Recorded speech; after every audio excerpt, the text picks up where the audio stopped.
How to fix Toyota app not working? Let's get started.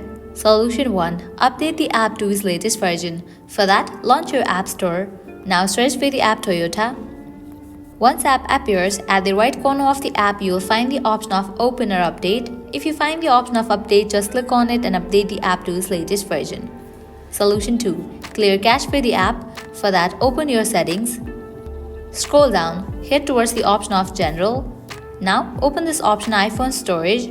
Over here you're gonna find all the apps that are installed in your device. Head towards the app Toyota. Open it. Now click on Offload app. Click on Offload app. Offloading app clears cache for the app. Now click on Reinstall app. After completion of reinstallation process, you can check whether your problem has been solved or not.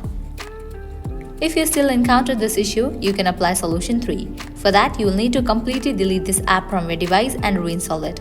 For that, long press on the app, click on Remove app, click on Delete app, click on Delete.